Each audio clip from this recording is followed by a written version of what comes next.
Conexão Sapiens, a ciência desvendando você. Podcast número 10 da fase inicial de síntese, área Sistema. Hoje a gente vai falar de religião e espiritualidade. Oi pessoal, aqui é o Caldi, muito bom estar de volta hoje no episódio número 10. Muito obrigado a todos pelas sugestões e perguntas que tenho recebido, que me ajudaram muito a melhorar. Uma das coisas que eu percebi diante das perguntas foi que eu preciso me apresentar um pouco melhor e falar um pouco mais sobre a minha experiência. Bem, meu nome é Caldi Abdala, sou paranaense, cresci numa cidade pequena no norte do Paraná chamada Borrasópolis. Eu sou médico formado pela Universidade Estadual de Londrina, fiz residência médica e doutorado pela Faculdade de Medicina da Universidade de São Paulo. O meu pós-doutorado eu fiz na Faculdade de Medicina da Universidade de Harvard, no Hospital Brigham and Women's, em Boston, nos Estados Unidos. Eu tenho experiência atendendo pacientes de mais de uma década. Trabalhei principalmente no Hospital Sírio-Libanês, em São Paulo, e no Hospital das Clínicas da Faculdade de Medicina da USP. Faz 24 anos que eu faço pesquisa e desenvolvimento de novos tratamentos para câncer, com inúmeras publicações científicas nesta área. Há 17 anos atrás, eu mudei para os Estados Unidos e na minha carreira dentro da indústria, como executivo da indústria farmacêutica, trabalhei em várias grandes indústrias como a Merck, a Sanofi, a AstraZeneca e a Bristol Myers Squibb, culminando com a posição de chefe mundial da oncologia médica, liderando centenas de ensaios clínicos e um orçamento anual de 1,2 bilhões de reais. Como executivo da indústria farmacêutica, fui pioneiro no desenvolvimento da imunoterapia em câncer, membro do time que desenvolveu e lançou o primeiro medicamento de imunoterapia que demonstrou aumento da sobrevida em um ensaio clínico. Eu estive envolvido no desenvolvimento e lançamento de 7 novos medicamentos oncológicos, que hoje são utilizados em mais de uma dúzia de tumores e em várias dezenas de indicações diferentes. A imunoterapia no câncer foi uma das causas que, pela primeira vez na história, houve uma redução da mortalidade do câncer e foi o racional para o Prêmio Nobel de Medicina de 2018 que o professor James Allison recebeu. Este pesquisador eu conheço e trabalhei diretamente com ele no desenvolvimento da primeira imunoterapia. Fui membro também do National Cancer Policy Forum, um grupo que faz parte da Academia Nacional de Ciências dos Estados Unidos e aconselha políticas relacionadas ao câncer. Também participei no board da Sociedade Norte-Americana de Imunoterapia no Câncer, entre várias outras sociedades médicas que trabalhei. Liderei iniciativas pioneiras em compartilhamento de dados em oncologia, que foram reconhecidas pelo renomado think tank Faster Cures e também pelo 41º presidente dos Estados Unidos, George H.W. Bush. Também liderei a resposta à crise da pandemia dentro de uma indústria farmacêutica, iniciativa que, pela sua excelência, foi reconhecida pela Academia Nacional de Ciências dos Estados Unidos. Recentemente comecei este projeto que é uma verdadeira paixão para mim, que é o Conexão Sapiens. E é um podcast que busca ir além das histórias passageiras do dia a dia, oferecendo uma exploração mais profunda e duradoura com o objetivo de sintetizar a ciência para apoiar a sua jornada no desenvolvimento social, pessoal e cognitivo. Esta síntese é o resultado de mais de 2 décadas de estudo. Para relembrar, este é um dos episódios da primeira área relacionada ao sistema. Meu objetivo com esta série de episódios é olhar aspectos relacionados ao sistema complexo no qual estamos inseridos e como a ciência percebe este sistema e o bem-estar humano. A socialidade, a individualidade e a cognição humana fazem parte desse sistema complexo, porém não serão discutidos nessa área inicial, pois de certa forma a área sistema é um mix de tudo que não se encaixa bem nos itens socialidade, individualidade e cognição. Portanto, comecei esta primeira fase de síntese da ciência com uma perspectiva mais ampla e gradualmente me aprofundarei, ou seja, um olhar panorâmico inicial, entendendo o sistema na qual o indivíduo está inserido, depois uma análise da socialidade, seguida de uma análise da individualidade e, por fim, cognição. Todos estes episódios visam responder sempre a mesma pergunta: como a ciência pode informar a pessoa nas decisões apropriadas para chegar ao fim da vida sem grandes arrependimentos, atingindo plenamente o desenvolvimento social, individual e cognitivo. Portanto, esta fase inicial contém itens e tópicos diversos, porém todos relacionados à saúde e o equilíbrio sistêmico do indivíduo, a sistemiostase. Hoje a gente vai discutir religião e espiritualidade. Indiana Jones e a Última Cruzada é um dos meus filmes favoritos. E, em uma cena no início do filme, Indiana pergunta a Marcus Brody se ele acredita em Deus e na existência do Santo Graal. Marcus responde, abre aspas, a busca pelo Santo Graal simboliza a busca do divino que existe em cada um de nós. Mas caso você queira fatos, eu não tenho nenhum para te oferecer. Na minha idade, eu estou preparado para aceitar algumas crenças somente com a fé. Fecha aspas. Este comentário do personagem do filme sugere que Marcos tenha refletido e considerado essa questão e demonstra uma posição consolidada. Responder à pergunta: qual é o papel do divino em cada um de nós? É uma jornada individual que não pretendo discutir hoje. Esta é uma jornada sua. Muitos cientistas são fortes oponentes da prática religiosa e recomendam que na vida moderna a religião e a crença em um ser superior não têm fundamento científico. Porém, eu sou cientista e não consigo entender este racional. A prática religiosa e ou espiritual é universalmente observada nas culturas humanas. Existe há dezenas de milhares de anos e demonstra benefícios de saúde e bem-estar em inúmeros estudos científicos. Como e quando um ser humano tem a autoridade e o poder de banir uma prática humana universal tão antiga que demonstra benefícios em estudos científicos de longo prazo? Portanto, meu objetivo hoje não é responder se a pergunta Deus existe ou não.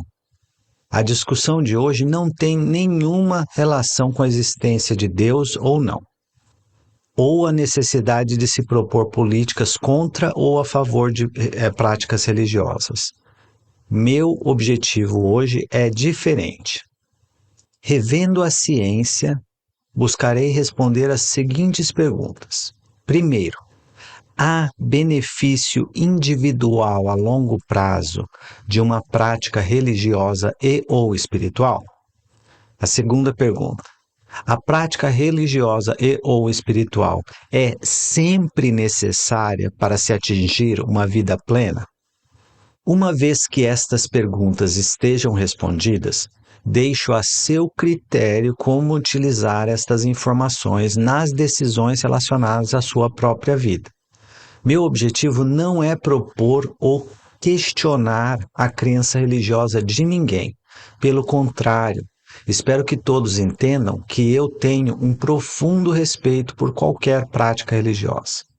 A religião é uma manifestação universal da cultura humana e, portanto, acredito que deve ser respeitada.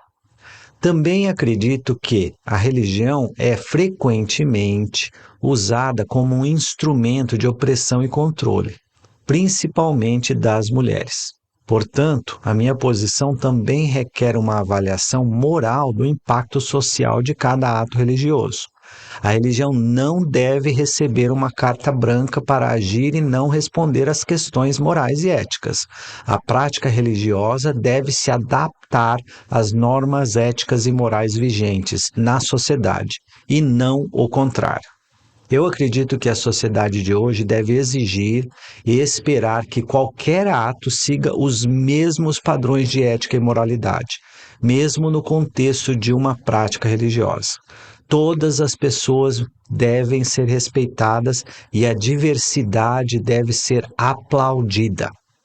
Portanto, a minha posição é: eu respeito a sua prática religiosa, porém também acredito que você é responsável pelo impacto das suas ações, independentemente da sua religião.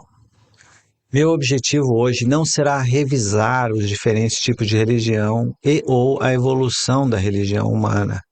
Utilizarei a definição da Wikipedia de religião. Abre aspas. Religião é uma série de sistemas socioculturais compostos por práticas, organizações, morais, crenças, textos sagrados, lugares santificados, profecias ou ética, que geralmente relacionam a humanidade a elementos sobrenaturais, transcendentais e ou espirituais. A religião e a espiritualidade é uma manifestação cultural universal no ser humano, sendo possível identificar mais de 10.000 religiões diferentes, o que sugere que, durante a evolução humana, o surgimento de alguma forma de espiritualidade e religiosidade ocorreu há bastante tempo, talvez mais de 100.000 anos. Evidências antropológicas de rituais de funeral podem ser encontradas até 300.000 anos atrás.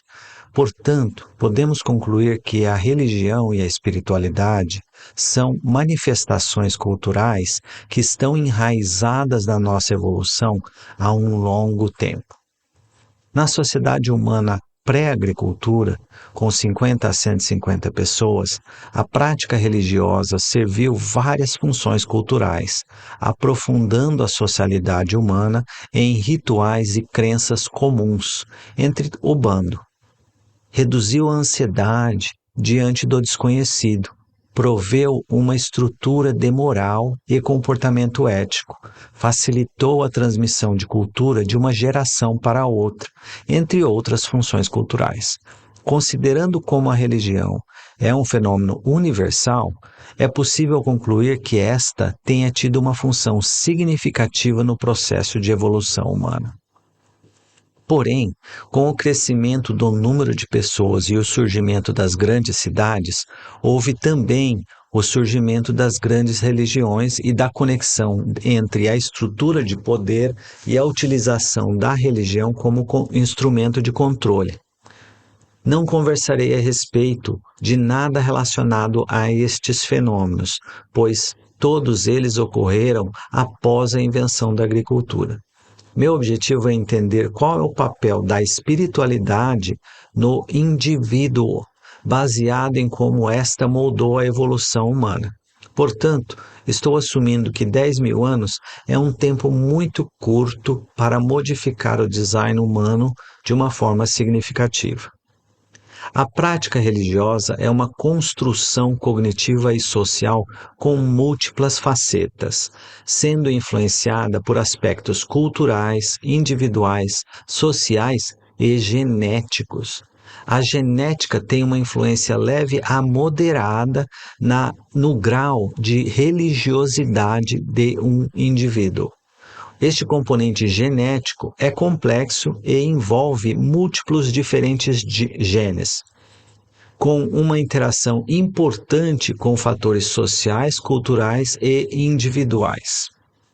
No contexto deste podcast, eu caracterizo a prática religiosa em várias dimensões. Primeiro, afetivas.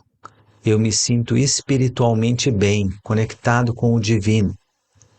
Segundo, comportamento, que envolve práticas religiosas privadas, por exemplo, meditações e preces, ou públicas em instituições específicas como templos, sinagogas, mesquitas, igrejas. Terceiro, cognitivo, que envolve as crenças e as regras morais e ou religiosas da prática. E por último, experiências religiosas, através de rituais como meditação ou prece. Há um extenso volume de evidências científicas demonstrando que a prática religiosa traz benefícios biológicos, sociais, psicológicos em diversos contextos e doenças, inclusive em pacientes com câncer. Mas como a prática religiosa pode trazer benefício? Bem, primeiro, o ritual religioso privado, na forma de prece ou meditação, traz inúmeros benefícios através da conexão espiritual, relaxamento, aumento da concentração e, frequentemente, através da promoção de certas emoções, como compaixão, gratidão, gentileza e o perdão. Portanto, o indivíduo pode se beneficiar de várias formas diferentes na prática religiosa individual de prece ou meditação. O ritual religioso público em grupo fortalece a socialidade, cria uma rede de conexões de suporte. Também é muito comum nas atividades religiosas de apoio a terceiros, como trabalho voluntário e que cria uma oportunidade para o autocuidado, aumentando o significado pessoal e a autoestima. Discussões éticas e morais são muito comuns no contexto religioso, o que também convida a uma reflexão a respeito da própria moralidade e estimula o desenvolvimento de uma certa sabedoria. A prática religiosa tem um impacto no nosso próprio conceito de identidade e autoestima. As evidências demonstram, em um estudo meta-analítico que incluiu centenas de pesquisas, que há uma correlação clara entre a prática religiosa e um senso de coerência. A correlação é ainda mais profunda com aspectos religiosos afetivos, tais como experiências religiosas positivas e uma relação pessoal com o divino. Os estudos mostram que a prática religiosa melhora e aumenta o senso de coerência que o indivíduo tem de si próprio. Instrumentos medindo o senso de coerência exploram aspectos relacionados ao, primeiro, significado. Você acha que a sua vida tem objetivo? Este instrumento mede o propósito do indivíduo. Segundo, compreensão. Você está perdido? Este instrumento mede o quanto a pessoa entende as questões da vida. E controle, ou seja, você se sente injustiçado, medindo o quanto o indivíduo se sente vítima ou agente da própria vida. Uma pessoa com alto nível de coerência individual sente que a própria vida tem objetivo, compreende o sentido da vida e tem controle sobre o próprio destino. Há um aumento da sensação de pertencimento e conexão quando o nível de coerência individual é alto. Há evidências científicas da imagem do sistema nervoso central que consegue mapear exatamente as mudanças e as transformações secundárias à meditação e à prática religiosa. Não entrarei em detalhes a respeito das alterações neuroanatômicas, mas os dados permitem mensurar o impacto individual da prática religiosa e espiritual. Um aspecto que eu gostaria de destacar em um futuro podcast, que ocorre também no contexto da prática religiosa e espiritual, é o conceito de iluminação, ou em inglês, enlightenment, que considero tão importante que eu irei discutir essa ideia em um podcast específico a respeito de enlightenment e mindfulness, e meditação em geral. Apesar do amplo volume de evidências demonstrando o benefício da prática religiosa e espiritual, as funções culturais e o benefício que esta prática traz para o indivíduo pode, teoricamente, serem supridas por outras metodologias.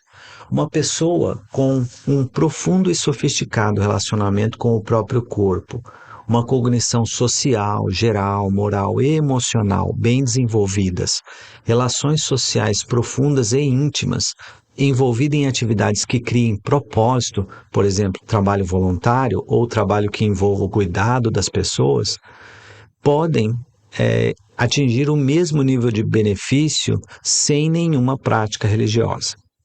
Há uma grande sobreposição entre outras abordagens que trazem o desenvolvimento social individual e o benefício que a religião e a religiosidade traz.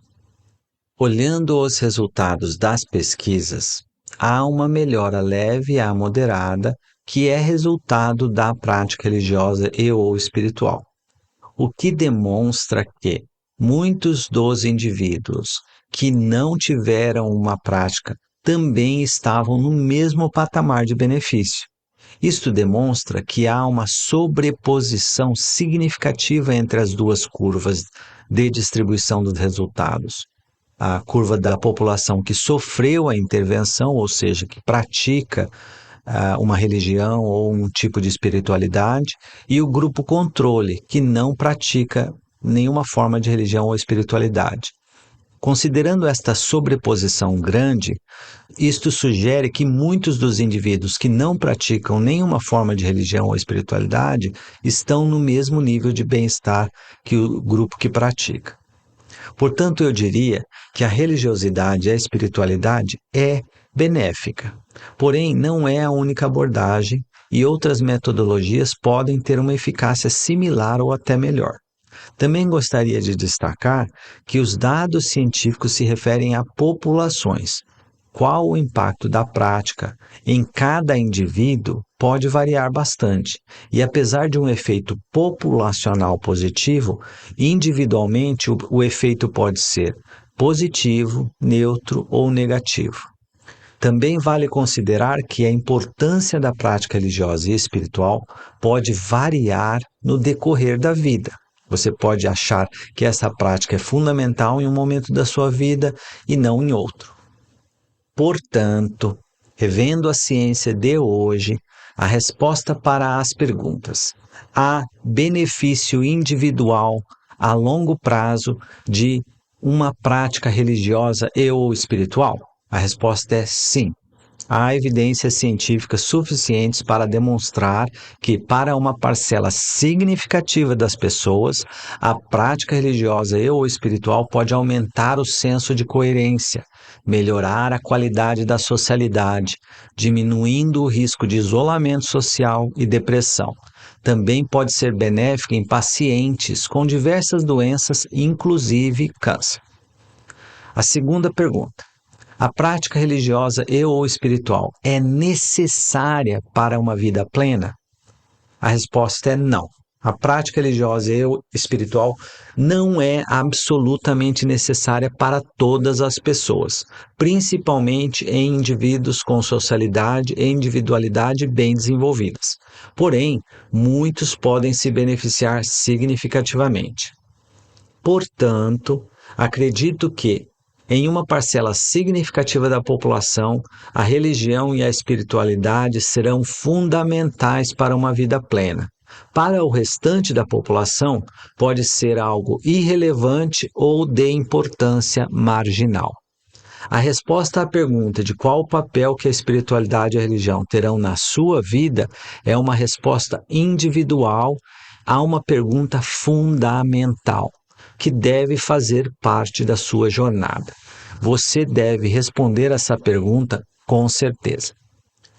Por favor, me envie sugestões, críticas construtivas e perguntas. Para concluir, caso você ache que este é um assunto que vale a pena, me siga no Instagram, @CaudeConexãoSapiens. E, por favor, espalhe essa notícia. Tem um novo podcast, Conexão Sapiens, a ciência desvendando você. Um grande abraço do Calde.